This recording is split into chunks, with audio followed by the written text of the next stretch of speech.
पिछले वीडियो में हमने देखा कैसे कभी मजबूत मुगल साम्राज्य धीरे धीरे कमजोर पड़ता चला गया। उसी समय पे समुद्र पार से कुछ शक्तियां, कुछ ताकतें हमारे भारत की ओर आने लगी। ठीक है, तो आज हम यूरोपीय कंपनी जैसे जैसे भारत में उनका विस्तार हुआ उसके बारे में जानेंगे इस वीडियो में। ठीक है, तो चैनल के साथ बने रहिएगा और चैनल को प्लीज सब्सक्राइब कर लेना। आइए शुरू करते हैं। भारत में यूरोपीय कंपनियों का आगमन कैसे हुआ।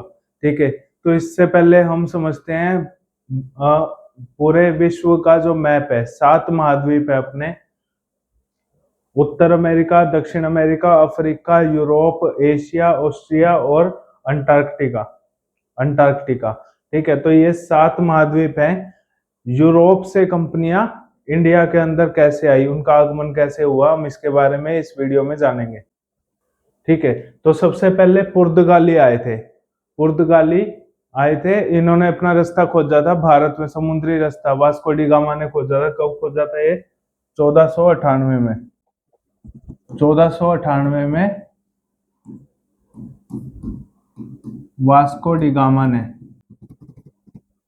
पुर्तगाल से भारत तक पहुंचने का समुद्री रास्ता वास्को डी गामा ने खोजा था 1498 में। एक बार इसको ना मैप के थ्रू समझते हैं कि भाई इसने रास्ता क्यों खोजा था। ठीक है, और ये यहाँ पे किस लिए आया था। जो एशिया के मेन जो एरिया है वो है स्पेन, पुर्तगाल, नीदरलैंड। ये नीदरलैंड है, जो ये 1 लिखा हुआ है ये है नीदरलैंड। ठीक है, जर्मनी, ठीक है, इटली। ये वाले जो एरिया है, ये वाली जो कंट्रीज हैं ये मोस्ट पॉपुलर कंट्री हैं। ठीक है, यूरोप की ये मोस्ट पॉपुलर कंट्री है। तो ये यहाँ पे पुर्तगाल है और ये इंडिया है। ठीक है, तो यहाँ से वास्को डी गामा चला था और वास्को डी गामा अपना अटलांटिक ओशियन को क्रॉस करते हुए साउथ अफ्रीका पहुंचा। ठीक है, और इस एरिया को बोलते हैं कैप ऑफ गुड। ठीक है, कैप ऑफ गुड। इस जगह के बाद पूरा टर्न लेके वो केरल के कलाकट के अंदर पहुंचा। ठीक है, तो पुर्तगाल से उसने ये रूट पकड़ा वास्को डी गामा ने, साउथ अफ्रीका से, फिर वो हिंद महासागर से होता हुआ अपने इंडिया के अंदर पहुंच गया। केरल के अंदर कलाकट जगह है एक, वहां पर। ठीक है, तो चाहता तो वो रास्ता, ये वाला रास्ता भी था यहाँ से इंडिया जाने का। तो यही रास्ता क्यों चूज किया? इनको व्यापार करना था इंडिया के साथ। ठीक है, मसालों का, रेशम का, इन सब का व्यापार पुर्तगालियों को करना था। लेकिन अगर वो ये वाला रूट अपनाते इंडिया में जाने का, तो यहाँ पे बीच में बहुत ज्यादा टैक्स लग रहा था। अलग अलग शासक बैठे हुए थे, तो यहाँ पे टैक्स लगने के चांसेस बहुत ज्यादा थे, कर ज्यादा लगता था, तो व्यापार करना मुश्किल हो रखा था। इसलिए उन्होंने ये वाला रूट अपनाया और इंडिया पहुंचे 1498 में। 1453 के अंदर ओटोमैन, ओटोमैन बोलते हैं, ओटोमैन तुर्क,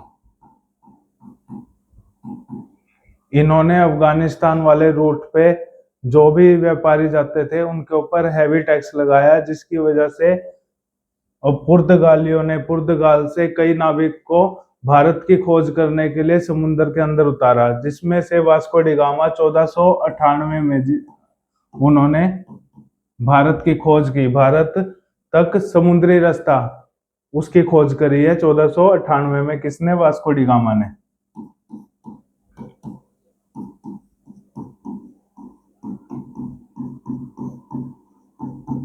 तो मैंने आपको मैप के थ्रू बता दिया कि भी उन्होंने कैसे क्या रूट पकड़ा था और कैसे वो भारत तक पहुंचे थे, केरल के कालीकट जगह के ऊपर।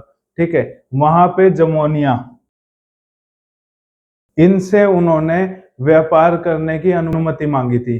ठीक है, जमोनिया क्या होता है? जमोनिया व्यक्ति का नाम नहीं है, जमोनिया वहां के राजा का नाम, राजा को बोलते थे। ठीक है, तो कालीकट जगह के जो राजा होते थे उन सबको जमोनिया नाम दिया हुआ था। तो वास्को डी गामा जब जमोनिया के पास पहुंचे तो उन्होंने व्यापार करने की उनसे स्वीकृति प्राप्त करी। लेकिन साथ में वहां पर जो व्यापार होता था, अरब अरब देशों से आए हुए लोग भी वहां पे व्यापार करते थे उस जगह पे। ठीक है, जो कि वास्को डी गामा को पसंद नहीं था। वास्को डी गामा चाहता था कि भी सिर्फ अकेले उन्हीं के साथ व्यापार हो। ठीक है, जिसकी वजह से उनके आपस में युद्ध होने लगे थे। लड़ाई झगड़े ज्यादा होने लगे थे, बीच में तनाव हो गया था। इसका फायदा उठाते हुए कोच्चि कोच्चि जो है वो कालीकट के खिलाफ था। कोच्चि जो जंग है, उन्होंने वास्को डी गामा का मित्र बने वो, ठीक है, और इनका साथ देके जो इस कालीकट जंग है इसको बिल्कुल ही खत्म कर दिया, ठीक है। तो इन्होंने क्या किया, 1500 से 1505 इस समय तक गोवा और कोच्चि पे को अपना केंद्र बना लिया, ठीक है। मेन केंद्र किसको बनाया, गोवा और कोच्चि को। इन सब चीजों को आइए मैप के थ्रू समझते हैं पहले, फिर आगे हम बात करेंगे, ठीक है। तो अब हम भारत के मैप को समझेंगे कि किस हिसाब से वास्को डी गामा केरल के कौन कौन से बंदरगाह पर आया। कालीकट जो जगह है वो ये है, कोच्चिकोडे, ठीक है। इस यही जगह को कालीकट बोलते हैं, इस वाली जगह को। अरब सागर से अरब वाले देश इस जगह पे आते थे व्यापार करने, ठीक है। वास्को डी गामा भी इसी जगह पर पहुंचा व्यापार करने के लिए। यहाँ पे ये नहीं चाहता था कि भी ये लोग भी व्यापार करें, अरब अरब से आए हुए लोग, इसलिए इन दोनों के बीच में युद्ध होने लग गया। वास्को डी गामा अपने साथ जो सेना लेके आया था उनका, और कालीकट के जो राजा थे उनकी उनकी सेना के साथ, ठीक है। तो इस दौरान पे जो ये कोच्चि वाली जगह है, कोच्चि और एर्नाकुलम, ये दो जगह है, इन दोनों जगह ने वास्को डी गामा का साथ दिया और इसका पतन हुआ। और यहाँ पे उन्होंने अपनी फैक्ट्रियां लगानी स्टार्ट कर दी। एक तो इस जगह पे कोच्चि वाली जगह पे उन्होंने फैक्ट्री लगाई है अपनी, ठीक है, और एक गोवा को, ठीक है। एर्नाकुलम, कोच्चि और गोवा, इन तीन जगह को उन्होंने मेन अपने व्यापार का केंद्र बनाया। 1505 में फ्रांसिस्को अल्मेडा, ये कौन था, ये भारत का पहला पुर्तगाली गवर्नर था, ठीक है।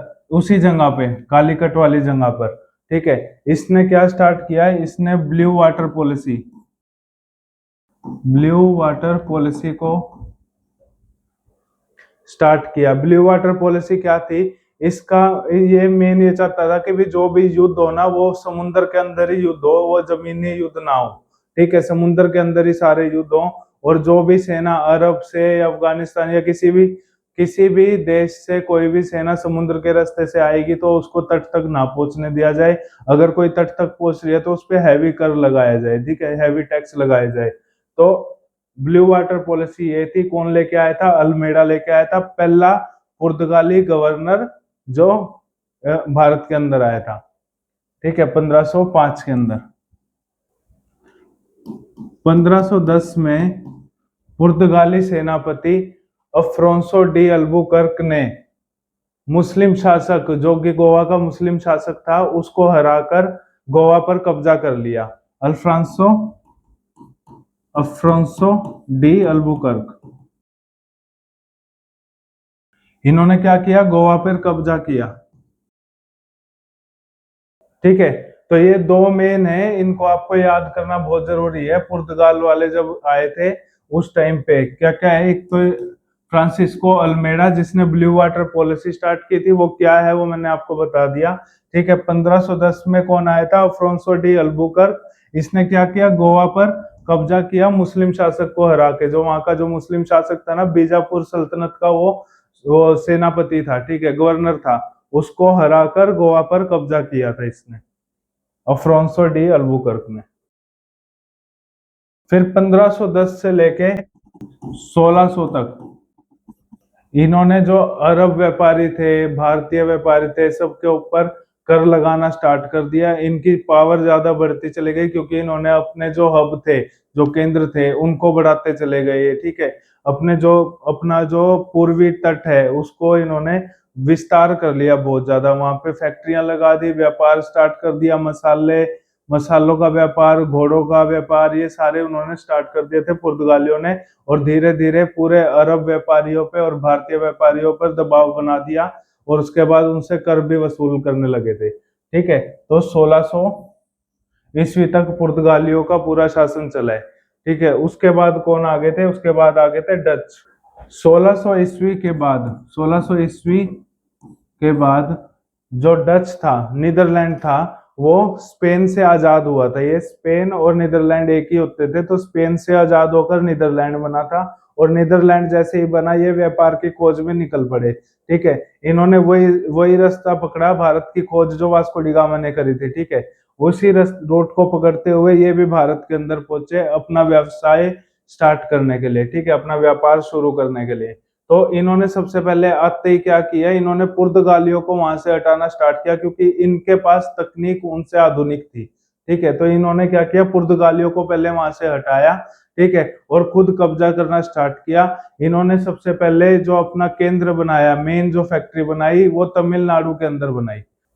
तो 1602 ईस्वी में, 1602 में east India company, east India company की स्थापना की।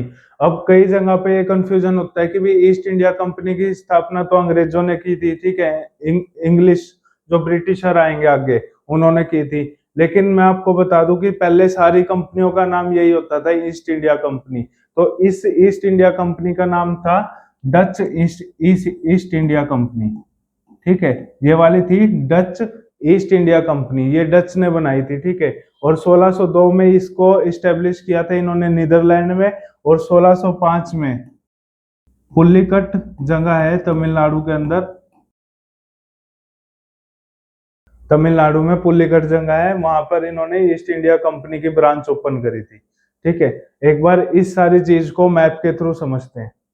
तो पहले स्पेन, फ्रांस, और जो ये एक नंबर पे है ना, एक नंबर पे ये नीदरलैंड है। ठीक है, तो ये वाला जो सारा एरिया ये एक ही होता था। इन सबसे आजाद हुआ था 1600 ईस्वी में नीदरलैंड। ठीक है, आजाद होते ही फिर इन्होंने ये वाला रूट पकड़ा और इंडिया के अंदर आ गए। ठीक है, तो इंडिया में कौन सी जगह पर आए थे भारत में, अब वो देखते हैं। तो चेन्नई के अंदर जो ये छोटी सी जगह है ना, यहाँ पे, इस जगह को बोलते हैं पुल्लिकट। ये तमिलनाडु स्टेट के अंदर पड़ता है। इस जगह पे, यहाँ पर डच आए थे, इस जगह पे उन्होंने अपना कंपनी को स्टार्ट किया था, इस जगह पे इंडिया की। सन 1600 के अंदर इंग्लैंड की रानी एलिजाबेथ ने ईस्ट इंडिया कंपनी की स्थापना करने की स्वीकृति दी थी। ठीक है, इजाजत पत्र बोलते हैं उसको, किसने दी थी, एलिजाबेथ ने, इंग्लैंड की रानी एलिजाबेथ। 1608 ईस्वी में कैप्टन हॉकिंस व्यापार की अनुमति मांगने के लिए भारत के अंदर आए थे, व्यापार की मंशा से। और 1609 के अंदर जहांगीर के दरबार में जाके, जहांगीर का दरबार में जाके इन्होंने अनुमति मांगी थी व्यापार करने की। ठीक है, किसके दरबार में जाके, जहांगीर के दरबार में जाके। तो कैप्टन हॉकिंस को जहांगीर ने अनुमति तो दे दी थी, लेकिन बहुत सारी कंडीशंस लगा दी थी, जिसके लिए इनको पूरी तरह आजादी नहीं मिली थी। ठीक है, अपना व्यापार स्थापित करने के लिए। तो कैप्टन हॉकिंस ने क्या किया, 1610 ईस्वी में सूरत के अंदर, ठीक है, सूरत के अंदर इन्होंने ईस्ट इंडिया कंपनी स्टार्ट तो कर ली, लेकिन कुछ उसके अंदर इनके नियम कानून थे जहांगीर के, जिसको 1615 में सर थॉमस रो,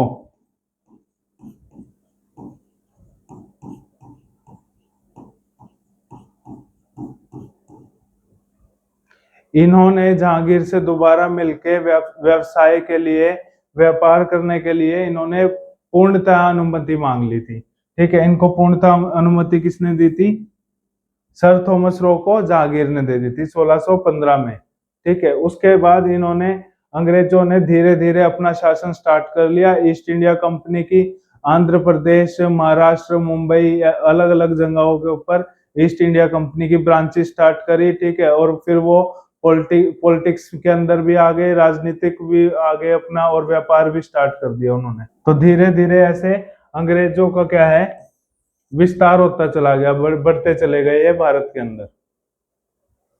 ठीक है, उसके बाद अंग्रेजों के पास पैसे बहुत थे, ठीक है, उनकी नौसेना भी बहुत मजबूत थी, इसलिए धीरे धीरे उन्होंने व्यापार के साथ साथ अपना राजनीतिक भी स्टार्ट किया। राजनीति में भी वो घुसने लग गए थे, ठीक है। राजनीतिक दबदबा बनाने की शुरुआत उन्होंने प्लासी के युद्ध के बाद की। 1757 में प्लासी का जो युद्ध लड़ा गया, प्लासी के युद्ध के अंदर जो मेन 3 बंदे हैं वो है रॉबर्ट क्लाइव, जो कि ब्रिटिश ईस्ट इंडिया कंपनी के मेन संस्थापक थे, ठीक है, रॉबर्ट क्लाइव, ठीक है, और सिराज उद्दौला। ये कौन थे? ये बंगाल के नवाब थे, ठीक है। रॉबर्ट क्लाइव ने बंगाल के नवाब को हराया था, ठीक है, और इनका साथ किसने दिया था? मीर जाफर ने, ठीक है। मीर जाफर क्या था? ये बंगाल के अंदर सिराजुद्दौला का एक सेनापति था, उनके साथ ही था ये, लेकिन इसने साथ किसका दिया था? अंग्रेजों का साथ देके सिराजुद्दौला को हरा दिया था, ठीक है, जिससे इनका बंगाल के अंदर इन्होंने अपना राजनीतिक शक्ति को बढ़ा लिया अंग्रेजों ने। प्लासी के युद्ध के बाद मीर जाफर को बंगाल का नवाब बना दिया गया, लेकिन ये सिर्फ अंग्रेजों का गुलाम या कठपुतली कह लो, कठपुतली बन के रह गया, ठीक है। जैसे जैसे अंग्रेज बोलते थे मीर जाफर वैसे ही करता था। ये बंगाल का नवाब तो हार ही गया था, उसके बाद मीर जाफर को बंगाल का नवाब बना दिया था। इसी दौरान फ्रांसीसी ईस्ट इंडिया कंपनी,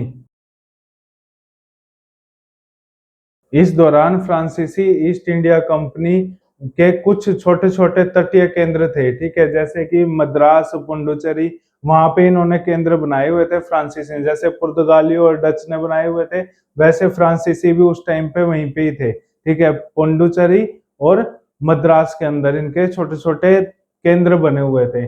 जब प्लासी का युद्ध हुआ तो इनको पता चल गया कि भी अंग्रेज कमजोर नहीं है और फ्रांसीसियों को भारत के ऊपर कब्जा करने नहीं देंगे, ठीक है। तो फ्रांसीसियों और अंग्रेजों का इन्हीं 2 तट जो मैंने बताए, मद्रास और पुडुचेरी, इसी एरिया के अंदर इनका 1757 से लेके 1763,